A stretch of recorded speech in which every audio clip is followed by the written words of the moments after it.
안녕하세요, hello, हाय, welcome, नमस्ते। मैं हूं सुचित्रा और स्वागत है आपका हमारे यूट्यूब चैनल सुचित्राज एक्सप्लेनेशन में।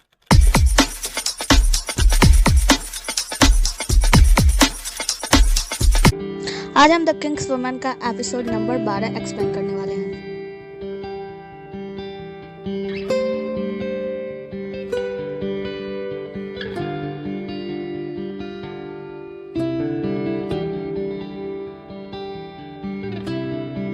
मैडम मिन जो होती है यहाँ पे उनको बहुत ज़्यादा मैडम चू को बहुत ज़्यादा कुछ सुना देती है। कहती है क्या तुम्हें दिखाई भी नहीं दे रहा है क्या कि महाराज की फेवरेट रानी कौन है। और सबको सुनाने के बाद यहाँ से मैडम मिन चली जाती हैं। इनके जाने के बाद हम देखते हैं कि मैडम चू जो होती है बहुत ज़्यादा गुस्सा हो जाती है। कहती है कि इन्हें यहाँ अंदर आने किसने दिया, आगे से अगर इन्हें किसी ने भी अंदर आने दिया ना तो मैं उसे जिंदा नहीं छोड़ूंगी। बहुत ज़्यादा गुस्से में होती है।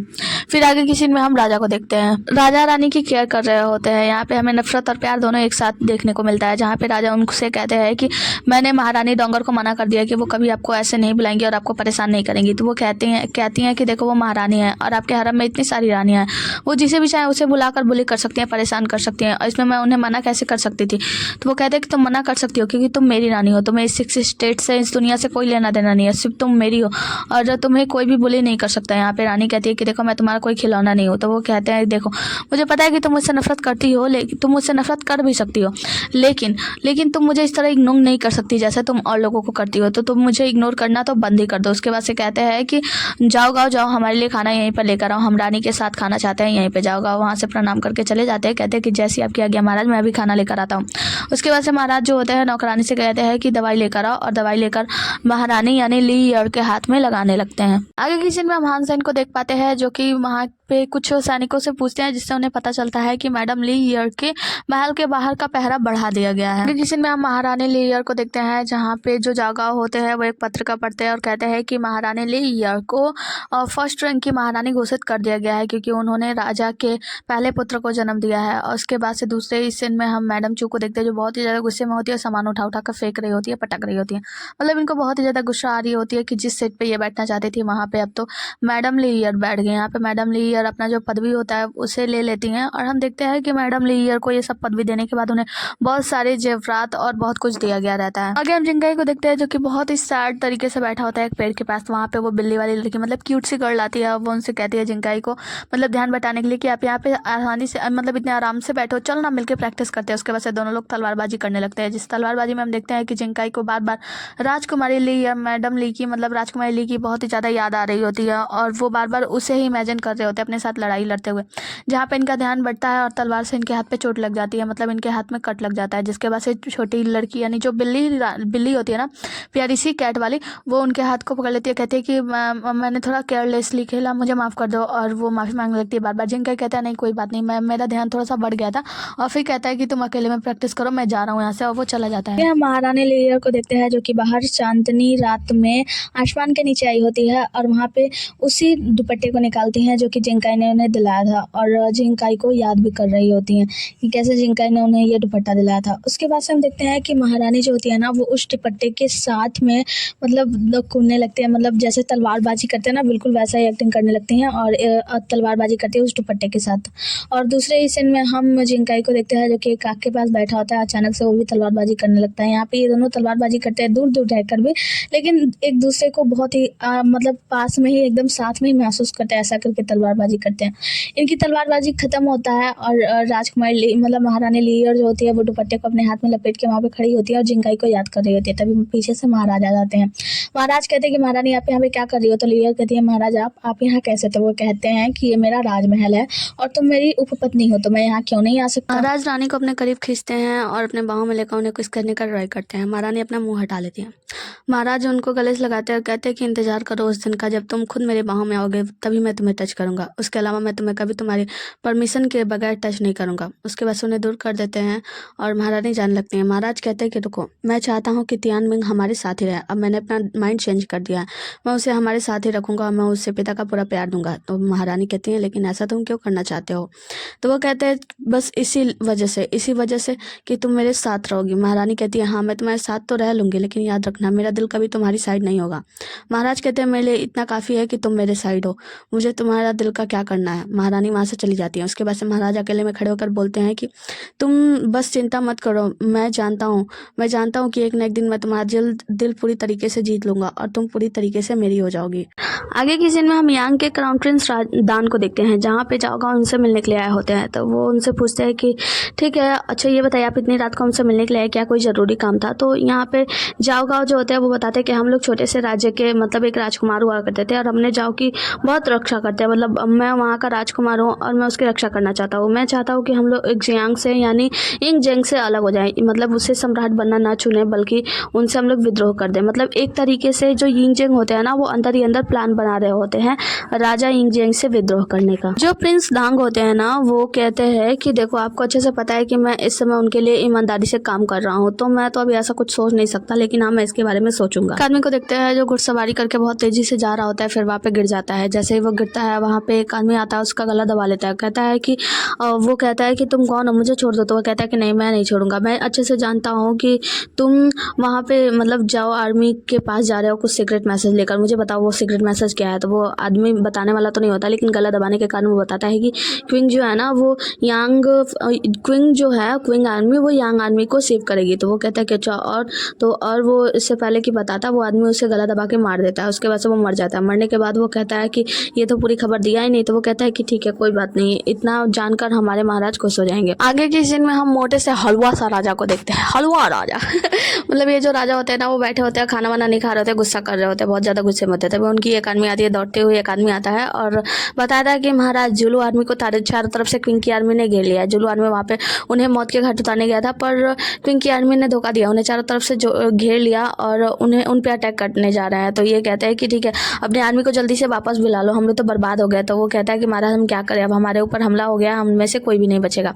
यहाँ पे महाराज कहते हैं कि ठीक है सारे आदमी को बोलो कि वो सभी वापस आ जाए, वहाँ पे लड़ाई ना लड़े। और उसके बाद से वो आदमी वहाँ से दौड़ता हुआ भाग जाता है। उनके जाने के बाद हम महाराज को देखते हैं जो बहुत ज़्यादा गुस्से में होते हैं। कहते हैं कि यिंगजेंग मैं तुम्हें जिंदा नहीं छोड़ूंगा, तुमने मुझे धोखा दिया, मैं चाहता था मैं तुम्हें मार डालूं लेकिन तुमने मेरे आदमी को मार डाला। उसके बाद से हम देखते हैं कि वो वहीं पे बेहोश जाता है, मतलब मर जाता है एक तरीके से। उसके मरने के बाद हम देखते हैं कि सारे सैनिक उसको आके छाप लेते हैं, महाराज महाराज महाराज। आगे हम जाओ को देखते हैं जो कि बहुत ही ज़्यादा गुस्से में होता है क्योंकि इनका पूरा प्लान फेल हो गया होता है। उनको उनका आदमी बता रहा होता है कि महाराज वो मोडेसा जो राजा था वो खून की उल्टी करके मर गया और उसकी आर्मी भी ध्वस्त हो गई, मतलब उसकी आर्मी भी मारी गई।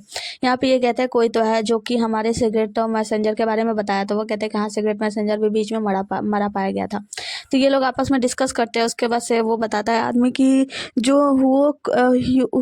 गुओ काई है ना वो वहाँ के चांसलर अपॉइंट किए गए हैं। तो वो कहता है कि ठीक है एक काम करो, जाओ जिया को मैसेज भेजो, मतलब प्रिंस जाओ जिया को मैसेज भेजो मेरी तरफ से। जाओगा कहते हैं कि प्रिंस जाओ जिया को बताओ कि मुझे उनसे कुछ डीपली बात करनी है, इस मामले में कुछ डिस्कस करना है। वो कहते हैं जैसे अब क्या गया महाराज, और वहाँ से चले जाते हैं। आगे हम वही मनुष्य लीसी को देखते हैं जो बहुत ही दिमाग वाला बनता है और वो उन दोनों बंदों से मिलकर कहता है आप दोनों ने बहुत अच्छा काम किया, सही टाइम पे आप दोनों ने पूरी खबर ला कर दी जिससे कि क्विंग की आर्मी सेफ हो पाई। तो वो कहते हैं कि क्या आप चाहते हैं कि हम लोग और भी ज़्यादा एक्टिंग करें, मतलब आगे भी ऐसा ही काम करें। तो वो कहते हैं लीसी कि हाँ अभी थोड़ा टाइम और लगेगा, थोड़ा टाइम और हम लोगों को एक्टिंग करते रहना होगा अच्छा बनने का, दिमाग वाला बनने का, क्योंकि मुझे अच्छे से पता है कि महाराज ने जो है वो लू बुई को निकाल दिया है और उसकी जगह पे चांसलर किसी और को बना दिया है, मतलब जियो गाई बन गया है। और पूरी तरीके से जब हमारे हाथों में पूरा कंट्रोल आ जाएगा तो उसके बाद से जब महाराज को किसी और भी व्यक्ति की ज़रूरत होगी तो समझदार व्यक्ति की और ईमानदार व्यक्ति की, तो मैं आपका नाम सजेस्ट करूंगा, जिसके बाद महाराज आपको अपने अंडर में काम करने के लिए रख लेंगे। उसके बाद से हम मतलब एक तरीके से ये लोग प्लान बना रहे होते हैं कि महाराज के चारों तरफ से भिड़ जाए काम करने में और महाराज को पूरी तरीके से अंदर ही अंदर खोखला कर दे। आगे किसी में मैडम चू को देखते हैं जो कि जाओ गाँव को अपने पास बुलाती है और कहती है कि मुझे पता है जाओ गाँव की आपकी जो सेना है ना वो बहुत ज़्यादा आहत हो गई है लड़ाई में क्विंग को सेव करते हुए। तो वो कहते हैं कि हाँ महारानी आपको तो अच्छे से पता है, तो इसके बारे में आप मुझसे क्यों मिलना चाहती थी। तो वो कहते हैं कि क्या आपको लगता है कि जो जाओ जिया है जब उन्हें पता चलेगा कि आपकी सेना इतनी आहत हो गई है तो उन्हें अच्छा लगेगा नहीं ना। तो वो कहते हैं कि हाँ महारानी मैं अच्छे से समझ रहा हूँ, लेकिन आप कहना क्या चाहती है। तो वो उन्हें अपने पास बुलाती हैं, फिर उन्हें एक तमका देते हुए कहती है कि ये लीजिए, ये मेरे पिता का एक पर्सनल तमका है, जो इसे पहचान लेंगे। और पश्चिम की तरफ वो वहाँ पे बहुत सारे सोना बनाते हैं, जब आप इस तमका को लेकर वहाँ पे जाएंगे तो उन्हें दिखा लेंगे, उसके बाद से वो आपको बहुत सारा सोना देंगे, जितनी आपको ज़रूरत है आप जितना चाहें उतना सोना ले सकते हैं। तो कहते हैं कि जाओगा क्या आप ऐसे तो मदद करेंगे नहीं, तो आप कहना क्या चाहती हैं, आप मतलब कुछ तो ऐसा है काम है जो आप करवाना चाहती है, तो बताइए आप क्या करवाना चाहती है। तो वो कहते हैं कि मेरे सर में बहुत दर्द हो रहा है, कुछ बात तो है मेरे पास, लेकिन अब मैंने करीब आई है, मैं आपसे कहती हूँ। उसके बाद उनके पास बुलाकर कहती हैं कि ये क्या है ना, छोटा बच्चा जो जन्म लिया है ना वो रोता है तो मुझे बहुत ज़्यादा परेशानी होगी। बस यही छोटी सी परेशानी है, अगर वो मेरा बच्चा होता तो मुझे कोई तकलीफ़ नहीं होती, पर क्योंकि वो किसी और का बच्चा है तो मुझे बहुत ज़्यादा तकलीफ़ होती है उसके रोने से मुझे डिस्टर्ब होता है, मैं सो नहीं पाती हूँ। तो वो कहते हैं कि ठीक है महारानी जाओ का कहता है कि मैं अच्छे से समझ गया आप क्या कहना चाहती है। तो वो कहते हैं कि हाँ बस मेरी इतनी ही छोटी सी प्रॉब्लम है, अगर आप उस प्रॉब्लम को ठीक कर दे तो जाओ का कहते हैं कि ठीक है जैसा आप चाहती है वैसा हो जाएगा। अगर हम महारानी लीयर को देखते हैं जहाँ पे हांग सेंग से मिलने के लिए आते हैं और कहते हैं कि मैंने सुना है कि महारानी ने तुम्हें अपने पास बुलाया और तुम्हें बुलाकर बोली किया। तो वो कहती है कि हाँ बड़ा छोटा सा जगह है ना, तुम्हें खबरें जल्दी मिल जाती है। तो वो कहते हैं कि हाँ दरअसल हम सभी सैनिक एक साथ सोते हैं ना, तो उन्हीं लोगों में बात चल रही थी तो मैंने सुन लिया। वैसे अगर वो महारानी अगर तुम्हारी और तियांगमिंग की बात ना होती ना तो मैं उनकी चमड़ी खींच लेता और मैं अपने जान की परवाह बिल्कुल भी नहीं करता। वो कहते हैं कि हाँ तुम चिंता मत करो, सब ठीक हो जाएगा। तो वो कहते हैं कि तुम सच सच बताओ, क्या तुम्हें कभी भी इंजक ने परेशान किया है, उसने कभी तुम्हें हर्ट करने की कोशिश की है? तो वो कहती हैं कि नहीं, मुझे उसने हर्ट करने की कोशिश नहीं की है। और वो अपनी बात कहते हैं कि देखो अगर मुझे मौका मिले ना तो मैं इंजक को जान से मार दूँ, लेकिन मैं अपने बच्चे के बारे में सोचती हूँ, अगर मैं मर जाऊँगी तो मेरे बच्चे का क्या होगा, इसीलिए मैं जिंकाई को सॉरी कहना चाहती हूँ और मैं जिंकाई से माफ़ी मांगती हूँ ऐसी ज़िंदगी के लिए। अगर मैं इंजक को मार सकती तो मैं उसे जान से मार देती, लेकिन मैं अपने बच्चे के लिए रुक जाती हूँ। तो यहाँ पे वो जो होता है कि वो कहता है कि आप चिंता मत करो, आंसन कहता है कि तुम चिंता मत करो, उसे मैं जान से मार दूंगा। तो वो कहती है कि नहीं मेरे लिए तुम अपनी जान खतरे में मत डालो। तो वो कहता है कि मैं तुम्हारे लिए अपनी जान खतरे में नहीं डाल रहा हूँ, दरअसल बात यह है कि मैं ये नेशन के लिए करना चाहता हूँ, राष्ट्र के लिए करना चाहता हूँ, राष्ट्र के लिए मैं उस राजा को जान से मारना चाहता हूँ। उसके बाद से हम देखते हैं कि राजा सोया होता है, जहाँ पे हांग सेंग जो होता है चुपके से उनके कमरे में घुस जाता है। हम देखते हैं कि जो हांग सेंग होता है ना वो राजा पर हमला करता है, लेकिन राजा यहाँ पे सोया नहीं होता है बल्कि उसकी तलवार पकड़ लेता है, जिसके बाद से हांग सेंग की हालत भी ख़राब हो जाती है और हांग सेंग के ऊपर हमला कर देते हैं राजा भी। ये दोनों लोग का एक हाथापाई होता है, मतलब तलवारबाजी होता है, जिसमें हांग सेंग बच निकलता है और वहाँ से भागने लगता है। जिसके बाद से महाराज बहुत ज़ोर से चिल्लाते हैं और उनका सेनापति वहाँ पे चले आते हैं। सेनापति आते हैं और वो उस सैनिक का पीछा कर लगते हैं, मतलब उस हत्यारे का पीछा करने लगते हैं। अगले ही सीन में हम देखते हैं महारानी को अपने रूम में बैठी होती है, जहाँ पे दाई आती है और रोते हुए कहती है कि महारानी कल रात को बच्चा उठा था और मैंने उसे दूध पिलाया, उसके बाद से मेरी आँख लग गई, जब मैं सो गई तो मैं सुबह उठी तो मैंने देखा तियांगमिंग वहाँ से गायब है, मुझे पता नहीं चल पा रहा है कि तियांगमिंग कहाँ चला गया, वो गायब हो चुका है। महारानी यहाँ पे बहुत ही ज़्यादा सैड हो जाती हैं और उन्हें बहुत जोर का धक्का लगता है, वो रोने लगती है कि मेरा बच्चा कहाँ गया। महारानी की जो नौकरानी होती है वो महारानी को संभालते हुए कहती है कि जल्दी जाओ राजा को खबर दो इसके बारे में। उसके बाद से हम राजा को देखते हैं, राजा बड़े ही गुस्से में होते हैं। हरम के सभी सैनिकों को, सभी नौकरानियों को झुका के रखे होते हैं, मतलब सभी लोग अपने घुटनों के बल बैठे होते हैं झुक के नीचे सर करके, और महाराज डांट रहे होते हैं कि तुम लोग आखिर काम क्या करते हो, हरम में इतने सारे गार्ड्स हैं लेकिन फिर भी एक छोटा सा बच्चा नहीं संभाला गया तुम लोगों से, मैं तुम सबकी जान ले लूंगा और मेरे तियांगमिंग को कुछ भी हो गया। तो वो बहुत ही ज़्यादा गुस्से में होते हैं। तो यहाँ पे लीयर उन्हें शांत कराती है, कहते हैं महाराज शांत हो जाइए, इस समय सबसे ज़्यादा जरूरी है कि हमें तियांगमिंग को ढूंढना चाहिए कि वो कहाँ है, किस हालत में होगा। तो यहाँ पे महाराज भी थोड़ी सी शांति रखते हैं।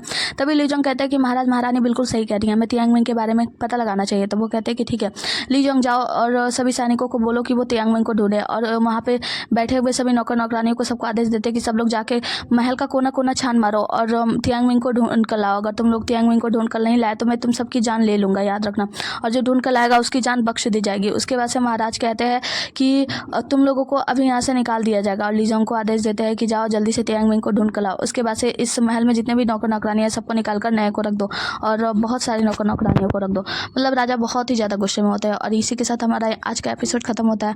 मिलते हैं अगले एपिसोड में, तब तक के लिए बने रहिए हमारे साथ। Tata bye bye, take care. आप लोग बार बार इस ड्रामे का रिक्वेस्ट कर रहे थे, लेकिन मैं ये ड्रामा पता है क्यों नहीं बना रही थी, क्योंकि इसका कोई ज़्यादा व्यू भी नहीं आता है और ना ही आप लोग पसंद करते हो, क्योंकि कोई लाइक भी नहीं मिलता ना। पसंद करते तो लाइक तो करते ना।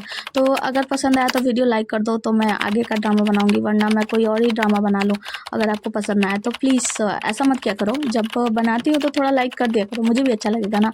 चलो ठीक है, बाय।